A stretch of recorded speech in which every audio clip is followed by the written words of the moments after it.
Assalamualaikum teman-teman, semoga hari ini kita semua dilimpahkan keberkahan, kesabaran dan sehat selalu.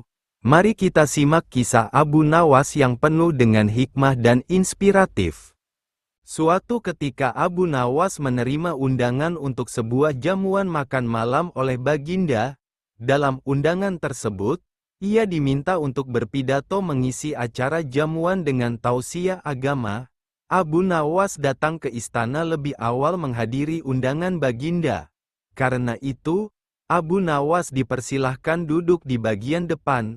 Di depan, ia seakan-akan seperti menjadi tamu yang sangat istimewa. Beberapa saat kemudian, para undangan yang lain mulai berdatangan satu persatu langsung menempati kursi-kursi yang disediakan.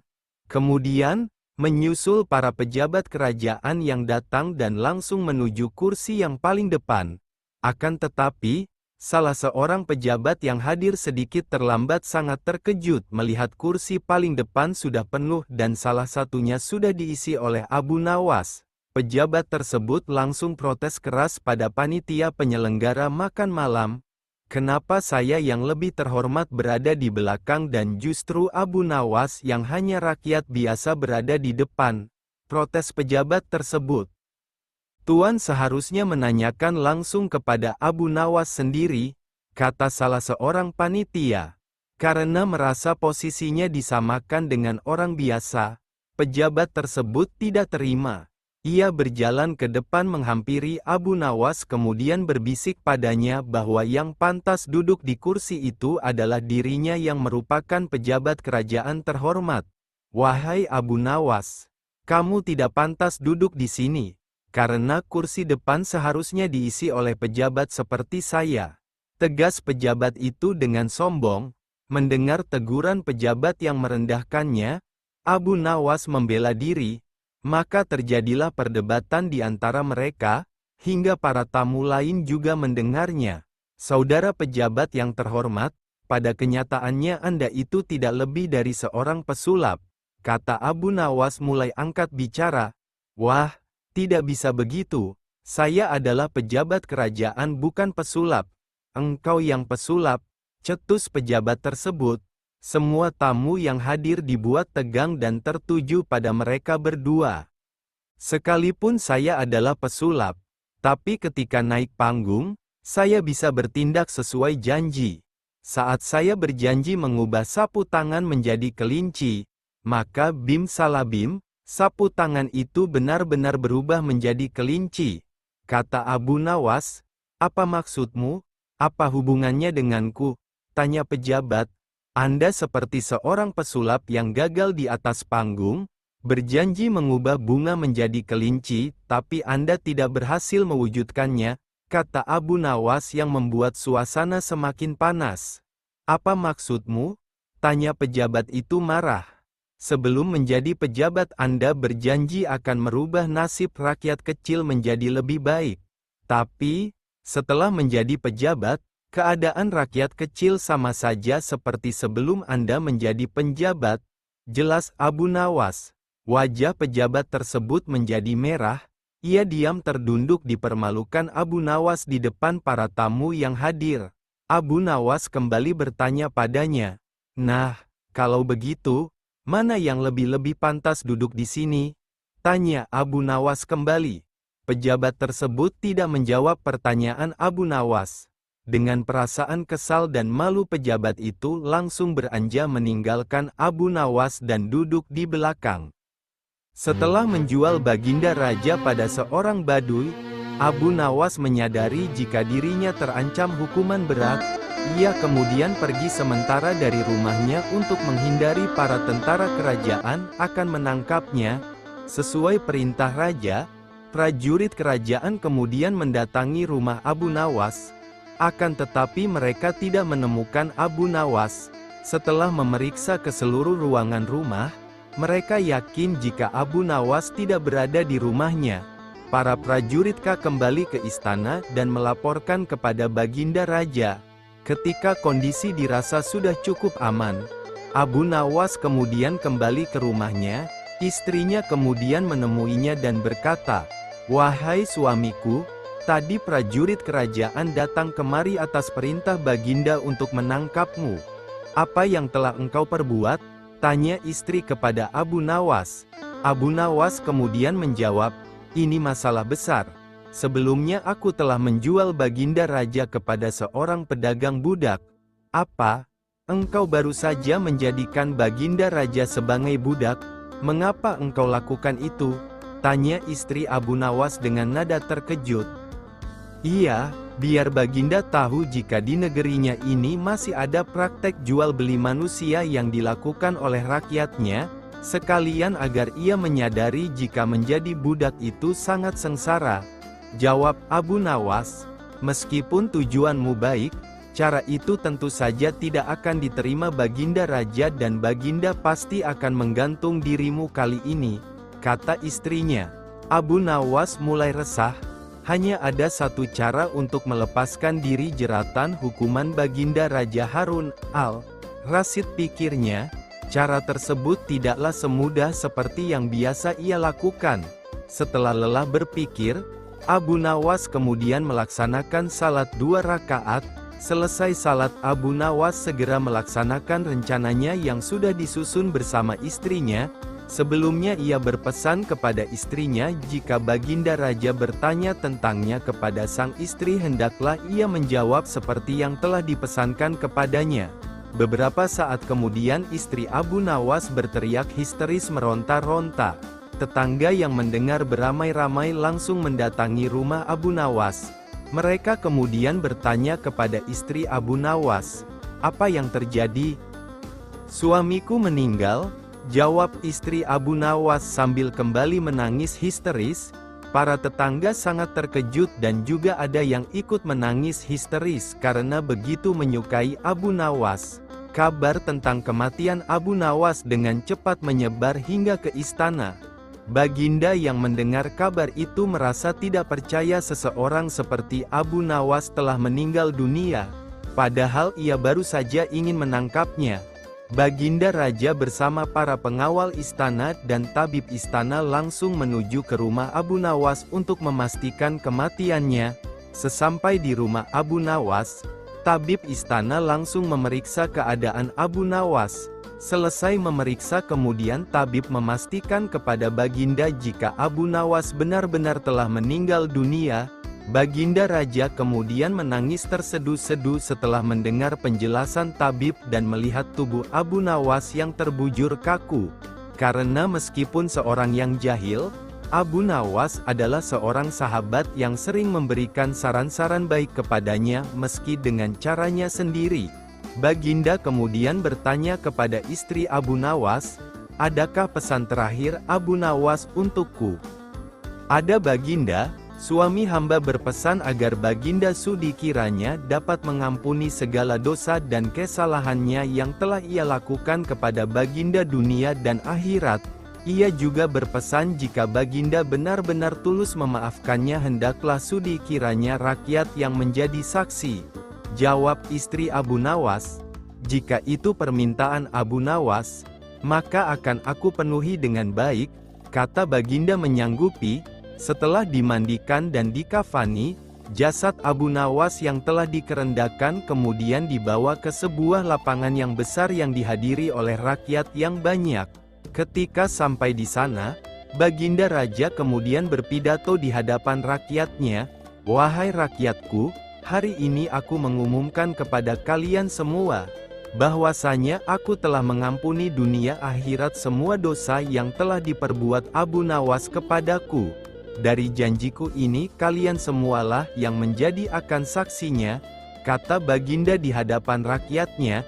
Setelah Baginda selesai berpidato, tiba-tiba dari dalam kerenda terdengar suara orang berteriak mengucapkan kata, "Alhamdulillah." Sontak, orang-orang yang berada di sana berlari kocar-kacir ketakutan. Apalagi setelah berucap, Abu Nawas yang dinyatakan telah mati kemudian bangkit kembali dari dalam kerenda. Abu Nawas kemudian langsung berjalan melompat-lompat mendekati Baginda Raja dengan tubuhnya yang masih terbalut kain kafan. Baginda Raja merasa ketakutan dan berkata dengan nada yang bergetar kepada Abu Nawas, Bukankah engkau sudah mati? Dan apakah engkau hidup lagi? Tanya Baginda dengan nada ketakutan. Hamba masih hidup Baginda dan tidak jadi mati tuanku.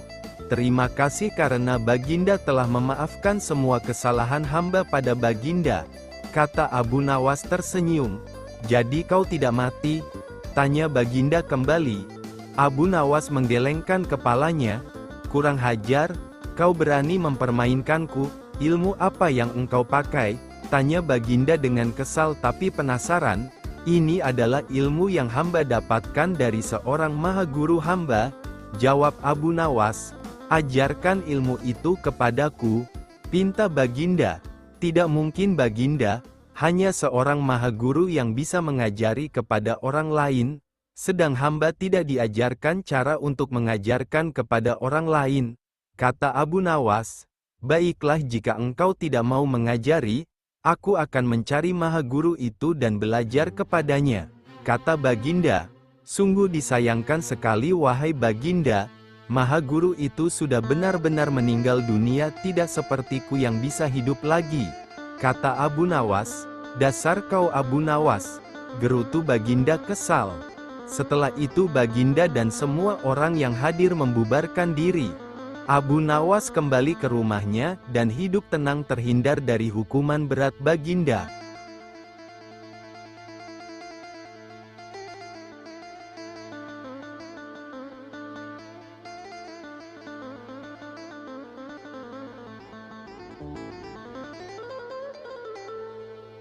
Alkisah, suatu ketika Abu Nawas melihat-lihat kebunnya yang sudah lama tidak diurus. Di saat dirinya asyik melihat-lihat pohon di dalam kebun, tiba-tiba ada suara menghardik. "Ngapain kau masuk kebunku?" ujar seorang lelaki yang oleh penduduk setempat berjuluk Tuan Tanah. "Apa?" Abu Nawas kaget bukan kepalang. "Ini kebun milikku, jangan mengaku aku ya," lanjut Abu Nawas dengan suara tak kalah kencang. Abu Nawas dan Tuan Tanah sama-sama kekeh mengklaim itu kebun miliknya. Kasus ini jelas ruwet karena pemilik kebun kala itu tidak memiliki surat-surat tanda kepemilikan. Cara musyawarah dan mufakat tak bisa putus. Keduanya mengaku itu kebunnya. Tak ada jalan lain bagi Abu Nawas, kecuali melapor kepada Baginda Raja Harun al-Rasyid. Ini masalah rumit Abu. Agar masalahnya bisa diputus secara adil, maka mesti ditangani oleh hakim yang bijaksana. Ujar Baginda angkat tangan. "Baik Baginda," sambut Abu Nawas dengan takzim. Persoalannya, siapa hakim yang akan menangani itu juga bukan perkara mudah. Biasanya urusan yang ruwet seperti ini menjadi pekerjaan Abu Nawas. Kini justru Abu Nawas sendiri yang berperkara, jadi mesti dicari hakim yang selevel Abu Nawas untuk menangani kasus ini. Baginda Raja akhirnya mendapatkan hakim yang paling baik reputasinya di Baghdad. Hakim ini terkenal cerdas dan berwibawa. Orang-orang yang berperkara dengannya selalu puas. Baginda yakin, hakim ini akan memutuskan perkara ini dengan adil. Maka pada hari yang sudah ditentukan, sidang pun dilakukan, di salah satu ruang di istana. Dalam sidang itu, selain pihak yang bersengketa, hadir juga Baginda Raja. Rupanya Baginda ingin tahu siapa sesungguhnya yang mengaku-ngaku dan biang kerok keruwetan ini. Baginda yakin klaim Abu Nawas atas kebunnya tidak mengada-ada. Tapi sangat sulit bagi dirinya untuk begitu saja memenangkan Abu Nawas. Nah, untuk menguji kebenaran pengakuan atas klaim kebun itu, maka hakim bertanya kepada kedua belah pihak yang bersengketa, "Berapa jumlah pohon di dalam kebunmu?" tanya hakim. Tuan Tanah tampak kebingungan, bahkan cenderung panik. Sedangkan Abu Nawas tampak lebih tenang. Jujur Abu Nawas tidak pernah menghitung berapa jumlah pohon yang ada di kebunnya, begitu juga Tuan Tanah. Lagi pula, siapa yang sudi menghitung pohon di kebun? Bagaimana Anda mengakui itu kebun Anda, sementara Anda tidak kenal dengan kebun sendiri? Kata hakim. Tuan Tanah menunduk dalam-dalam, lah tampaknya grogi berat. Di tengah tekanan hakim itu, Abu Nawas masih sempat mengapungkan senyum di bibirnya. "Berapa lama Tuan Hakim tinggal di rumah yang Tuan miliki sekarang?" Abu Nawas balik bertanya. "Sejak beberapa tahun yang lalu," jawab Hakim yang tak mengira akan mendapat balasan pertanyaan. Lalu Abu Nawas bertanya lagi, "Berapa jumlah genting di rumah Tuan?" Hakim ganti yang gelagapan, tidak mampu menjawabnya. Hakim itu lalu berkata, "Kebenaran ada di pihakmu," katanya kepada Abu Nawas diiringi senyum kecut dan wajah pucat pasi Tuan Tanah. Bisa ditebak wajah pucat Tuan Tanah itu? Begitu Hakim mengetuk palu memenangkan Abu Nawas, maka hukum dari Baginda Raja sudah pasti menanti. Hakim yang terkenal adil dan bijaksana ini mengakui terkadang kecerdasan dan kejeniusan bisa patah oleh argumen. "Saya belum pernah kalah kecuali dengan satu orang, Abu Nawas," ujar Hakim mengakui kehebatan Abu Nawas. Setelah itu Tuan Tanah langsung digelandang ke penjara. Enak saja. Alkisah, pada suatu malam dalam tidurnya Baginda Raja Harun al-Rasyid bermimpi bertemu seorang lelaki tua. Dalam mimpinya laki-laki itu tua berpesan kepadanya jika negeri yang dipimpinnya akan ditimpa musibah. Oleh sebab itu, agar dapat menghindari bencana itu, ia harus mengusir seorang penduduk negerinya yang bernama Abu Nawas. Esoknya setelah ia terbangun Baginda Raja mulai gelisah hatinya mengingat mimpi yang dialami semalam. Ia kemudian memerintahkan kepada pesuruhnya untuk menghadirkan Abu Nawas ke istana. Tatkala Abu Nawas telah berada di istana, Baginda kemudian berkata kepada Abu Nawas, "Hai Abu Nawas, semalam aku bermimpi yang sangat aneh, dan aku merasakan jika mimpi itu adalah suatu pertanda buruk bagi negeriku. Dalam mimpiku aku bertemu seorang laki-laki tua yang memakai pakaian serba putih. Ia mengatakan kepadaku jika negeri ini akan ditimpa bencana yang sangat besar. Agar itu tidak terjadi, ia berpesan agar aku mengusir seorang rakyatku dari negeri ini yang bernama Abu Nawas. Dan ia juga mengatakan jika Abu Nawas itu ingin kembali maka hendaklah dia tidak berpijak di atas bumi atau mengendarai tunggangan apapun, tapi jika ia tidak bisa melakukan seperti itu maka ia tidak boleh lagi kembali ke negeri ini. Oleh sebab mimpi itu maka aku yakin ada sebuah kesialan atas dirimu. Maka aku memutuskan untuk mengusirmu dari negeri ini," kata Baginda. Dengan perasaan yang berkecamuk setelah mendengarkan perintah Baginda Raja atas pengusiran dirinya, Abu Nawas kemudian meninggalkan istana dan kembali ke rumah. Ia menceritakan kepada istrinya tentang apa yang telah dititahkan Raja kepadanya. Istrinya merasa sangat sedih. Abu Nawas kemudian pergi meninggalkan keluarganya dengan bekal yang dibawa seadanya. Ketika dalam perjalanan ia terus memohon kepada Tuhan agar diberi petunjuk, ia pun terus memutar otaknya agar dapat keluar dari masalah itu. Abu Nawas terus berjalan tanpa tujuan yang pasti hingga ia berada di sebuah negeri. Selama beberapa hari di sana ia terus berpikir bagaimana cara ia kembali ke negeri Baghdad tanpa melanggar apa yang telah dipesankan Raja kepadanya, yaitu tidak boleh menginjak bumi dan tidak pula mengendarai tunggangan apapun. Bukan Abu Nawas namanya jika ia memiliki keputusasaan. Abu Nawas tidak berputus asa atas apa yang telah menimpanya. Meskipun alasan yang membuat ia diusir sama sekali tidak masuk akal, ia menerimanya dengan ikhlas, selalu berdoa kepada Allah dan berpikir untuk bisa keluar dari setiap masalah yang menimpanya. Tibalah pada suatu hari ia merasa rindu berat kepada keluarganya di negeri Baghdad. Namun ia belum menemukan cara untuk kembali, hingga pada suatu hari lain tiba-tiba dia menemukan sebuah cara yang sangat masuk akal dan tidak membuatnya melanggar perintah raja. Setelah ia menemukan cara tersebut, Abu Nawas segera mempersiapkan segala sesuatu dan bersiap-siap untuk kembali ke kampung halamannya. Kabar kembalinya Abu Nawas mulai tersebar dalam negeri hingga ke telinga Baginda. Rakyat menyambut gembira kepulangan Abu Nawas karena kecintaan akan dirinya.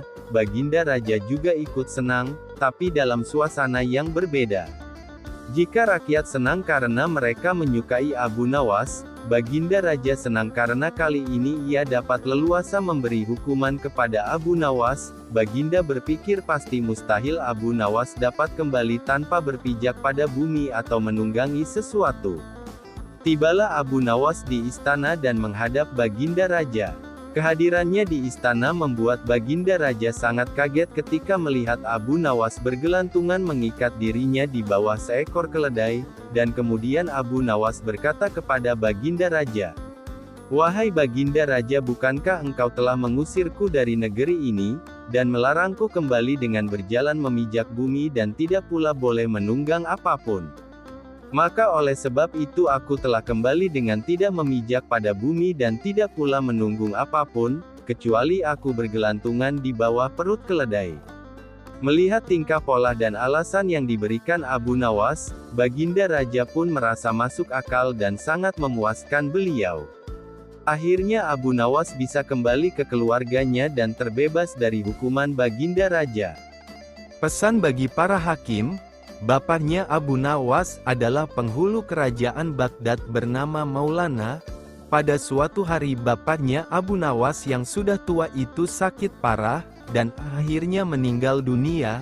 Abu Nawas dipanggil ke istana.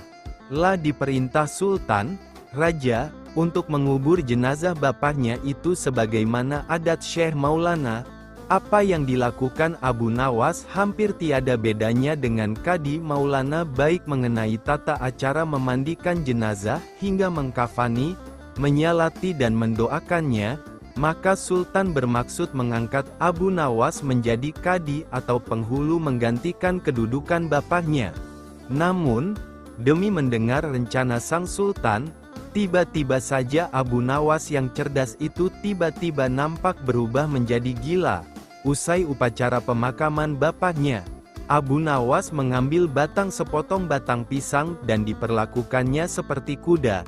Ia menunggang kuda dari batang pisang itu sambil berlari-lari dari kuburan bapaknya menuju rumahnya. Orang yang melihat menjadi terheran-heran dibuatnya. Pada hari yang lain ia mengajak anak-anak kecil dalam jumlah yang cukup banyak untuk pergi ke makam bapaknya. Dan di atas makam bapaknya itu ia mengajak anak-anak bermain rebana dan bersuka cita. Kini semua orang semakin heran atas kelakuan Abu Nawas itu. Mereka menganggap Abu Nawas sudah menjadi gila karena ditinggal mati oleh bapaknya. Pada suatu hari ada beberapa orang utusan dari Sultan Harun al-Rasyid datang menemui Abu Nawas. "Hai Abu Nawas, kau dipanggil Sultan untuk menghadap ke istana," kata wazir utusan Sultan. "Buat apa Sultan memanggilku? Aku tidak ada keperluan dengannya," jawab Abu Nawas dengan entengnya seperti tanpa beban. "Hai Abu Nawas, kau tidak boleh berkata seperti itu kepada rajamu. Hai wazir, kau jangan banyak cakap. Cepat ambil ini kudaku ini dan mandikan di sungai supaya bersih dan segar," kata Abu Nawas sambil menyodorkan sebatang pohon pisang yang dijadikan kuda-kudaan. Si wazir hanya geleng-geleng kepala melihat kelakuan Abu Nawas. "Abu Nawas, kau mau apa tidak menghadap Sultan?" kata wazir. "Katakan kepada rajamu." "Aku sudah tahu, maka aku tidak mau," kata Abu Nawas. "Apa maksudnya Abu Nawas?" tanya wazir. Dengan rasa penasaran, "Sudah pergi sana, bilang saja begitu kepada rajamu," sergah Abu Nawas sembari menyaruk debu dan dilempar ke arah si wazir dan teman-temannya. Si wazir segera menyingkir dari halaman rumah Abu Nawas. Mereka laporkan keadaan Abu Nawas yang seperti tak waras itu kepada Sultan Harun al-Rasyid. Dengan geram Sultan berkata, "Kalian bodoh semua. Hanya menghadapkan Abu Nawas kemari saja tak becus. Ayo pergi sana ke rumah Abu Nawas, bawa dia kemari dengan sukarela ataupun terpaksa." Si wazir segera mengajak beberapa prajurit istana, dan dengan paksa Abu Nawas dihadirkan di hadapan raja. Namun lagi-lagi di depan Raja Abu Nawas berlagak pilon, bahkan tingkahnya ugal-ugalan tak selayaknya berada di hadapan seorang raja. Abu Nawas bersikaplah sopan, tegur Baginda. Ya Baginda, tahukah Anda apa Abu Nawas? Baginda, terasi itu asalnya dari udang, kurang ajar kau menghinaku Nawas. Tidak Baginda, siapa bilang udang berasal dari terasi? Baginda merasa dilecehkan, ia naik pitam dan segera memberi perintah kepada para pengawalnya. Hajar dia, pukuli dia sebanyak 25 kali. Abu Nawas yang kurus kering itu, akhirnya lemas tak berdaya dipukuli tentara yang bertubuh kekar. Usai dipukuli, Abu Nawas disuruh keluar istana. Ketika sampai di pintu gerbang kota, ia dicegat oleh penjaga. Hai Abu Nawas, tempo hari ketika kau hendak masuk ke kota ini, kita telah mengadakan perjanjian.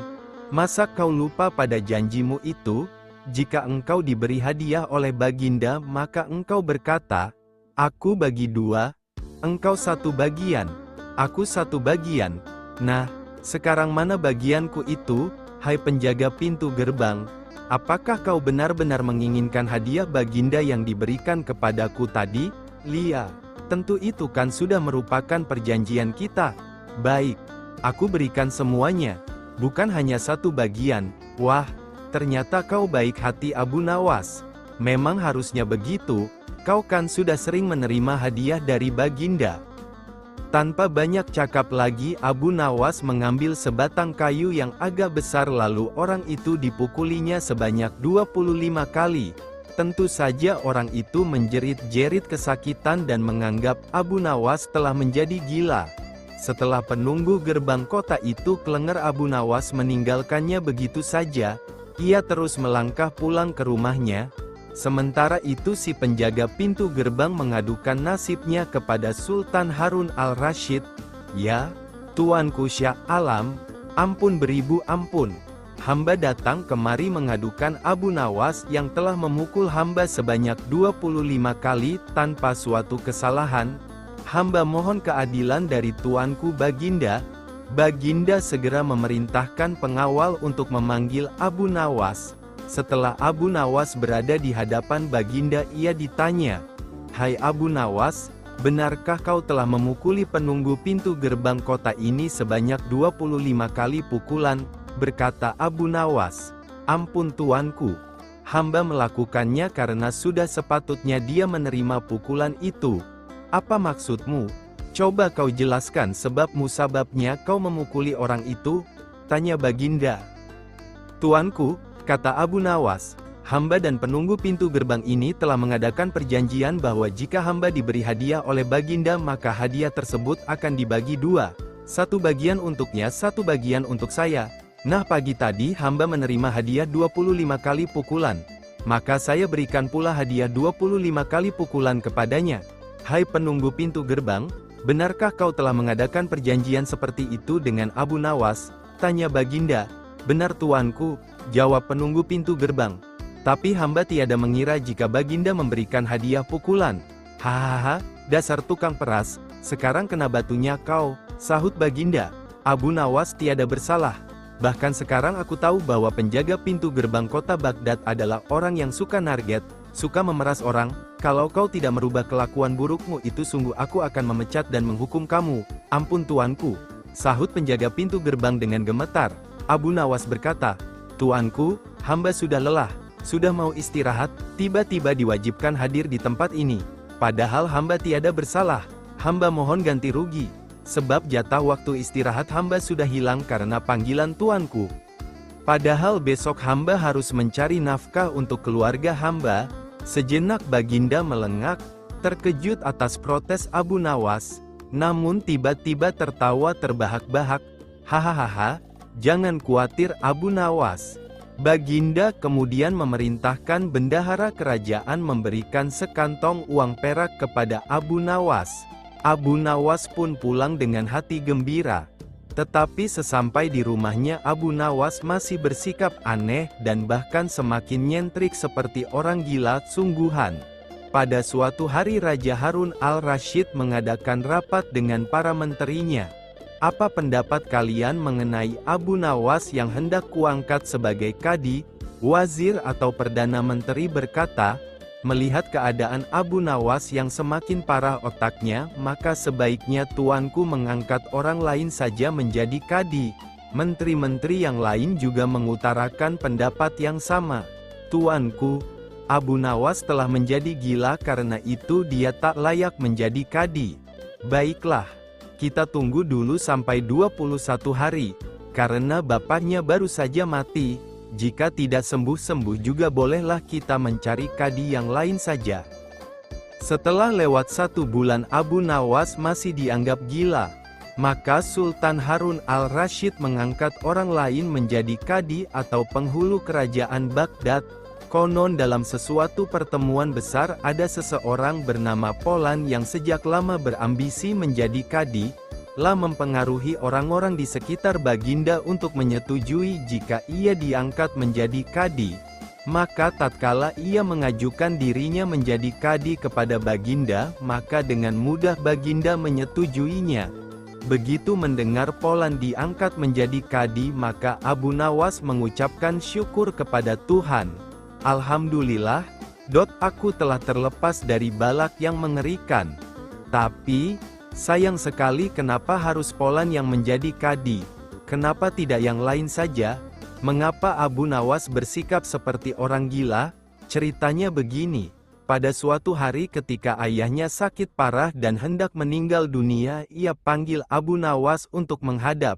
Abu Nawas pun datang mendapati bapaknya yang sudah lemah lunglai. Berkata bapaknya, "Hai anakku, aku sudah hampir mati. Sekarang ciumlah telinga kanan dan telinga kiriku." Abu Nawas segera menuruti permintaan terakhir bapaknya. Lah cium telinga kanan bapaknya, ternyata berbau harum, sedangkan yang sebelah kiri berbau sangat busuk. "Bagaimana anakku, sudah kau cium?" "Benar bapak, ceritakan dengan sejujurnya, baunya kedua telingaku ini." "Aduh pak, sungguh mengherankan, telinga bapak yang sebelah kanan berbau harum sekali. Tapi, yang sebelah kiri kok baunya amat busuk." "Hai anakku Abu Nawas, tahukah apa sebabnya bisa terjadi begini?" "Wahai bapakku, cobalah ceritakan kepada anakmu ini." Berkata Syekh Maulana, "Pada suatu hari datang 2 orang mengadukan masalahnya kepadaku. Yang seorang aku dengarkan keluhannya. Tapi yang seorang lagi karena aku tak suka maka tak ku dengar pengaduannya. Inilah resiko menjadi kadi. Penghulu, jika kelak kau suka menjadi kadi maka kau akan mengalami hal yang sama. Namun jika kau tidak suka menjadi kadi maka buatlah alasan yang masuk akal agar kau tidak dipilih sebagai kadi oleh Sultan Harun al-Rasyid. Tapi tak bisa tidak, Sultan Harun al-Rasyid pastilah tetap memilihmu sebagai kadi." Nan, itulah sebabnya Abu Nawas pura-pura menjadi gila, hanya untuk menghindarkan diri agar tidak diangkat menjadi kadi. Seorang kadi atau penghulu pada masa itu kedudukannya seperti hakim yang memutus suatu perkara. Walaupun Abu Nawas tidak menjadi kadi, namun dia sering diajak konsultasi oleh sang raja untuk memutus suatu perkara.